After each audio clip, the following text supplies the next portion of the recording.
So, I have this burning question, and I'm sure there's a lot of American citizens that have this question, but the question is directed to the United States congressmen and congresswomen.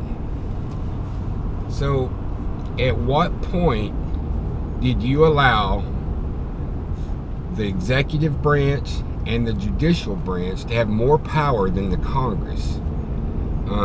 The congressional branch it was written in the Constitution for it to have the most power because you are the voice of the people, the American public. The same people that voted you into office can also vote you out of office. And I have a challenge for every red blood, air breathing American in this country. Do your research when you vote. Do not vote for these dipsticks that have their own agenda. Don't vote for a party. Don't vote Republican or Democrat. Vote for the person. Vote for what they stand for. Vote for their history, their track records. You know, what they've done prior to running for office for congressman or congresswoman. It's absolutely mind-boggling that as a country we have allowed the things to happen that have happened just in the last 10 years. It's not just an Obama problem, which is a large problem. It's the people that have the mindset that voted Obama into office. That's the problem. It's not Obama. It's the people that support him with that entitlement mindset. I mean, I'm a 52-year-old guy with, I've broken so many bones in my body. There's times I can't hardly walk, but you know what? I get up every morning. I get up every morning at 4:30, 4:45 and work in the heat. I do physical labor. I don't lay around and wait for my government check. So, you can do anything that you want to do if you put your mind to it.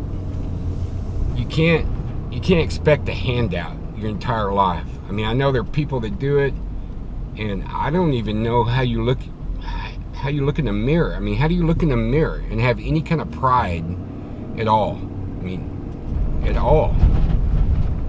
So, back to the original question. Aside from your agenda, your personal agendas, what will you do for the American people? During your term, what will you do? Will you stand up and fight for us at all? I mean, you can't keep allowing the judicial and executive branch of this country to just get away with whatever they want to do, and you don't stand up.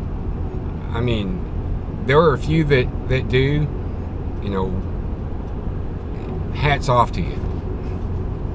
You guys make me proud to be an American. But for the ones that have their own agenda and you're not the voice of the people, guess what? The people will take you out. Those same people that voted you in, they will vote you out. And if I had more time, I'd make it my mission to personally come after each and every one of you and get you voted out. It's it's like the whole border crisis thing. You know what? If we would have been securing the border all this time, we wouldn't have the problem. And here's a news flash. Ever thought that may be like a bait and switch thing where they got the whole country focusing in on all these kids that are coming in, which, by the way, the majority are 13 to 19 with gang tattoos, MS-13 no less, one of the most dangerous gangs in the world, and we're going to let them in because they're afraid for their safety in their home country. Man, what are you guys thinking? I mean, We have kids in this country, that go to bed hungry at night. They have no place to live. They sleep in the streets.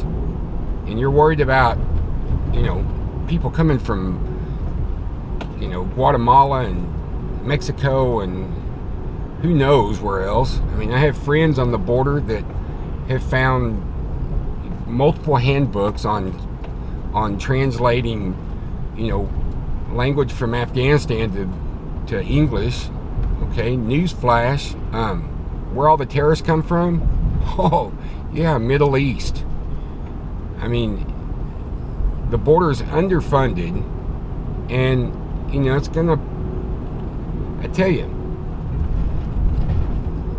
we probably just need a bunch of good old, redneck boys. Put them on the border, supply them with beer and ammo, and just let them go. Bet it'll stop the problem pretty quick. Anyway, again, back to my original question for the third time because I got off again. What are you going to do as a congressman or congresswoman so that my voice and the voice of the American everyday Joe Blow citizen is going to be heard in Washington? Because if our voice is not heard, maybe our vote will be.